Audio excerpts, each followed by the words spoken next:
Okay, so picture this. A frantic 911 call reporting a possible drowning in Galveston Bay. But as the investigation starts, the pieces don't add up. Right. The guy involved is living under a really strange alias, and he claims self-defense, Yeah.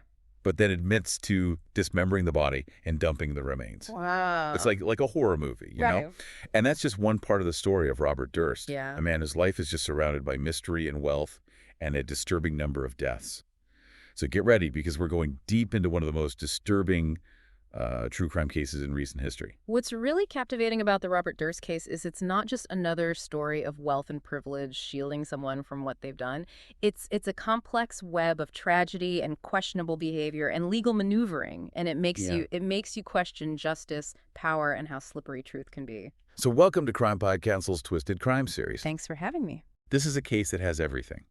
A missing wife, a murdered friend, a dismembered neighbor, and a confession caught on tape. But before we get lost in all the twists and turns, let's step back and talk about who Robert Durst is. Yeah. And what made him the puzzling figure at the heart of this whole decades-long saga. Well, born into luxury, as an heir to the Durst organization, one of New York City's biggest real estate empires, Robert Durst's life, you'd think, was set up for success. But under the surface of that wealth and privilege, there was a troubled past. And this is where it gets really interesting. At only 7 years old, Durst saw his mother's tragic death. Oh, wow. Some reports say she fell from the roof of their family home. Some say she jumped. Can you imagine what that would do to a young child? I can't imagine. It's almost like a dark foreshadowing of the tragedies that would define his life. You have to wonder about the long-term effects of seeing something like that so young. Could that have contributed to the emotional detachment and the eccentricities that we see in Durst's personality later? It's a question that's puzzled psychologists and investigators for years. It's a piece of the puzzle we can't ignore. As we go through Durst's timeline, we see that troubled past mixed with more and more disturbing events, starting with the disappearance of his first wife, Kathleen McCormack Durst, in 1982. Yeah, Kathie's disappearance is the first big crack in that seemingly perfect life of Robert Durst's. You know, she was young, she was beautiful, and by all accounts, she was very unhappy in her marriage. Friends and family said Durst was controlling, abusive, and that Kathie was planning to leave him. And then she vanishes. Yeah. Durst claimed he dropped her off at a train station, but she never made it. Days turned into weeks, weeks into months, and months into years. The case went cold, leaving a devastated family and a cloud of suspicion hanging over Robert Durst forever. The lack of a body, made it really tough for investigators to build a case against Durst. But the circumstances surrounding Kathie's disappearance were very, very troubling. The delayed reporting, the conflicting stories, the alleged abuse, it all pointed to something bad. It's like the first act of a chilling play, setting the stage for even darker things to come. Right. Because the story doesn't end with Kathie's disappearance. Yeah. Almost 20 years later, another death would shake Durst's world and bring back that suspicion. The murder of Susan Berman in 2000. Susan Berman was more than just a friend to Durst. She was a confidant, a loyal ally, and maybe most importantly, she knew a lot about his life, including details about Kathie's disappearance. So when she's found murdered execution style in her Beverly Hills home, all the alarm bells start going off. Yeah. It's almost too coincidental, too convenient for Durst. Was this about silencing a witness? Getting rid of someone who knew too much? The timing of Susan's murder is definitely suspicious. Yeah. It happened just as investigators were taking another look at Kathie's case. And there were rumors Durst might finally face charges. Did he kill Susan to stop her from talking to the police? It's a question that's haunted this case for years. And then there's the Beverly Hills letter. Right. This anonymous note sent to the police told them about Susan's body. But here's the thing. The word Beverly is misspelled. The exact same way Robert Durst always misspelled it. Talk about a clue. The Beverly Hills letter, it's a fascinating piece of evidence. It not only links Durst to Susan's murder, but it also shows a certain arrogance, this belief that he could outsmart the police. It's like he was almost teasing them, leaving a clue that was obvious but incredibly risky. But this reckless behavior, we'll see, becomes a pattern in Durst's story. And just when you think it can't get weirder, we have the incident with Morris Black in 2001. This is where the case gets really strange. Durst is now living under a fake name in Galveston, Texas, and he's involved in yet another death. Right. His neighbor, Morris Black, ends up dead. His body dismembered, scattered in Galveston Bay. It's like a nightmare. And to make it even stranger, Durst admits to killing Black, but says it was self-defense during a fight over a gun. He even admits to cutting up the body in a panic. It's a hard story to believe, especially with Durst's past. The brutality, the dismemberment, trying to hide the body, it all points to someone who's dangerous and strangely detached from what he's doing. Looks like he's living in his own world where the rules don't apply. But even with all that, Durst's lawyers convinced a jury that he acted in self-defense. He's acquitted of murder, but does time for messing with evidence. The Morris Black case is a big turning point. It shows how he can avoid serious consequences even when there's so much evidence. It's the power of wealth, legal maneuvering, and maybe even luck. And leads us to the next chapter, the Jinx, the HBO documentary that would finally bring Robert Durst's run from justice to an end. But we'll get into that in the next part of our deep dive. The release of The Jinx in 2015 was a game changer. It really shows how powerful investigative journalism can be, and the lasting fascination with this case. So get ready to go deeper into this rabbit hole of wealth, deception, and the pursuit of justice. We'll be back with part 2 of our deep dive into the Robert Durst case. Welcome back to CrimePod Castle's deep dive into the Robert Durst case. We were just talking about how Robert Durst was acquitted of murder in the Morris Black case, but years later a documentary would unintentionally lead to Durst's undoing. It's really something how the Jinx put the Robert Durst case back in the spotlight. Right. It wasn't just rehashing old stuff. It was really in-depth, and it revealed new information and raised even more questions. Yeah. For those who haven't seen it, you really should. It's a must-watch for true crime fans.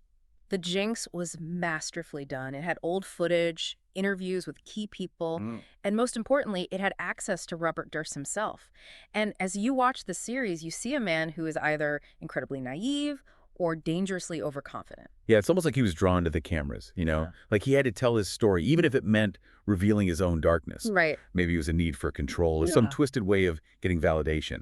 But whatever it was, it backfired big time. And that bathroom confession, Oh, man. where Durst is talking to himself, not knowing his microphone is still on. Right? And he says, "What the hell did I do? Killed them all, of course." It's a chilling moment that shocked everyone. The media, the legal system, everyone. Talk about a crazy revelation. I know. A total accident caught on a hot mic. Yeah. It's like something from a movie, but it had real consequences. That audio clip became a huge piece of evidence, leading to Durst's arrest just hours before the last episode of The Jinx even aired. It's incredible. You can't overstate the impact of that confession.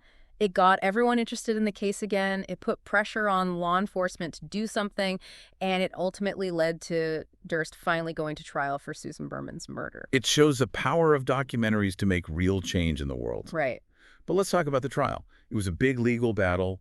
The prosecution wanted justice for Susan Berman, and Durst's lawyers were fighting for him. The trial was captivating. The prosecution had a strong case. They argued that Durst killed Susan to stop her from talking about Kathie's disappearance. They focused on the Beverly Hills letter, the timing of Susan's murder, and of course, the bathroom confession. What about the defense? What was their approach with all that evidence against them? Could they find weaknesses in the prosecution's story and create reasonable doubt? The defense had a tough job. For sure. Their main argument was that there wasn't any direct evidence connecting Durst to Susan's murder.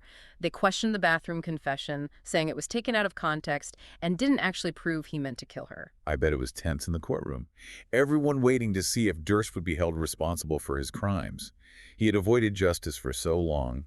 What did the jury decide? Did they believe the defense, or did they see through Durst? After weeks of testimony and deliberation, the jury came back with a verdict: guilty. Robert Durst was convicted of first-degree murder for killing Susan Berman, and he was sentenced to life in prison without parole. Wow, guilty after decades of suspicion and legal maneuvering. I bet that gave some closure to Susan Berman's family and friends, even though it's bittersweet. Yeah. It was a win for the prosecution, and it shows that even the wealthiest and most elusive people can't escape justice forever. Right. But even with this conviction, there are still some questions. Yeah, you're right. The biggest one is what really happened to Kathie Durst. Right. Her disappearance still haunts her family and the public. Would there ever be answers, or would her fate stay a mystery? And amazingly, there's another chapter to this already crazy story. I know. Remember how the Jinx brought the case back into the public eye and led to Durst's conviction for Susan's murder? Well, that renewed attention also made authorities take another look at Kathie's disappearance. Oh, wow. So even after all this time, there was still hope for Kathie's family, a chance to get some answers and hold Durst responsible for what they believed he did to her. Yeah. It's like a David and Goliath story. Right. A family fighting for answers against a powerful and slippery opponent. What happened next? Did Durst finally face consequences for Kathie's disappearance?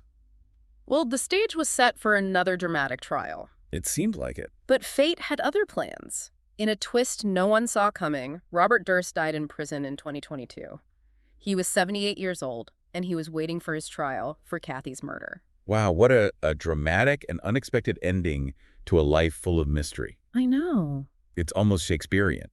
He faced justice for one murder, but never for the disappearance that started it all. Yeah, it's a bittersweet resolution to a case that fascinated people for so long. Robert Durst died with a lot of secrets, and we may never know the full truth about what happened to Kathie or how involved he was in the other deaths connected to him. It reminds us that even with the best efforts of the police and the persistence of those seeking justice, sometimes questions remain unanswered. Yeah, you're right. But beyond the legal battles and the mysteries, the Robert Durst case raises important questions about wealth, power, and how far some people will go to protect their secrets and avoid responsibility. Absolutely. This isn't just about one man's alleged crimes. It's about how privilege, perception, and the pursuit of justice all interact. Yeah.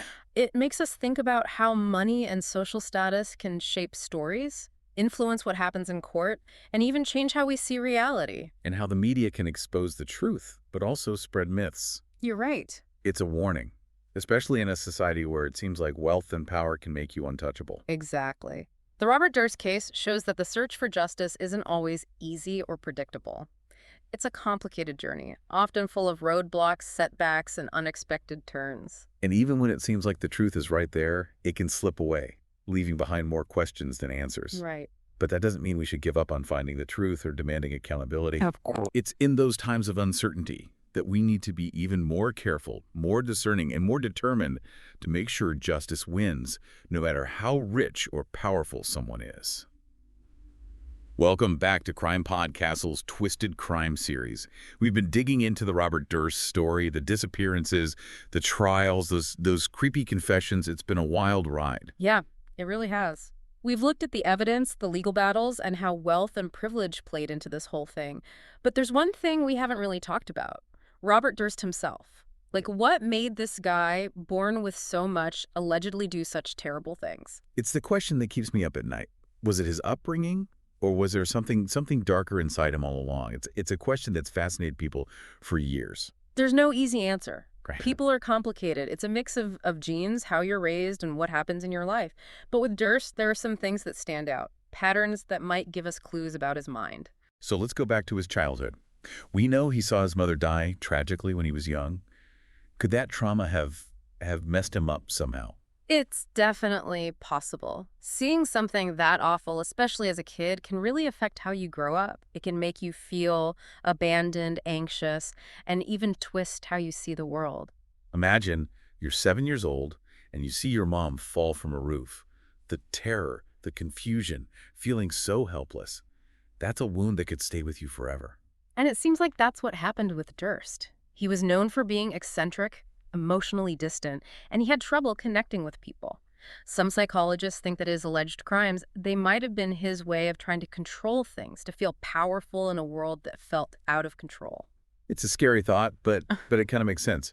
If you go through trauma and loss young, you might develop a messed up view of life and death, Yeah. You might not care about the consequences of your actions. And when you add in Durst's wealth and privilege, it becomes even more dangerous. He was used to getting what he wanted, to manipulating people. He lived in a world where the rules didn't seem to apply to him. It's like he was in his own little world, above the law. Consequences were just minor annoyances. And that feeling of being untouchable, mixed with his possible mental issues, could have been a recipe for disaster. Exactly. We're not saying we can diagnose Robert Durst. We're just looking at what might have been going on in his head. But his behavior, it did show signs of what we often see with personality disorders, especially narcissism. Yeah, that inflated ego, the lack of empathy, always needing to be admired. Those are classic narcissistic traits. And when you mix those with past trauma and a sense of entitlement, it can create a really volatile situation. It's a dangerous combination. Yeah. Because if you don't have empathy and your view of reality is distorted, it's easier to justify what you do, Right. no matter how bad it It's is. scary to think about. Yeah. But it also shows how mental health problems can show up in different ways and how even people who seem to have everything can be struggling with some deep psychological issues. Oh, that's so true. Mental health is a spectrum. We have to remember that even those who look successful or privileged can be hurting inside. It's a reminder not to judge a book by its cover, and to try to be compassionate and understanding. Well said. But going back to Robert Durst, do you think he ever really understood what he did? Right. Like, did he get the pain he caused? That's a tough one. Some experts think that people with certain personality disorders can't really feel remorse or empathy. But others say that even the most troubled minds can have moments of self-awareness, guilt, regret. It's like we'll never really know what was going on in his mind. But the fact that he was in the Jinx, a documentary that ultimately led to his arrest, it shows this strange need for attention, a desire to be seen, even if it meant showing his dark side. That's one of the most interesting things about this whole case. Yeah. It's like he couldn't resist the attention, even if it meant incriminating himself. Maybe deep down he wanted to be acknowledged, like a twisted confession. Or maybe he thought he was smarter than everyone else. Yep. That he could control how the story was told, even with cameras on him. It's crazy how powerful ego and delusion can be. It really is. The Robert Durst case is a warning in so many ways. Money and privilege don't make you happy or protect you from what you do. Yeah. And it shows how complex the human mind is, the dark things that can drive even the most privileged people to do terrible things. So we've covered a lot in this deep dive into the Robert Durst case. We looked at the evidence, the court battles, and we went deep into the mind of a truly mysterious person. And even though we may never have all the answers, I think we've gotten a better understanding of this whole saga, its complexity and its lasting impact. Absolutely. It's a story that will keep people fascinated and disturbed for years to come. If there's one thing we can take away from all of this, it's that truth can be hard to find, justice can be delayed, and the human mind is full of secrets and contradictions. Well said. And to everyone listening, thanks for joining us on this journey into the Robert Durst case. We appreciate you being here. We encourage you to keep digging into this case on your own. There's a lot of information out there online, in books and documentaries. And don't forget to follow and subscribe to CrimePod Castle and our YouTube channel for more fascinating deep dives into the world of true crime. Until next time, stay curious, stay safe, and keep those minds sharp.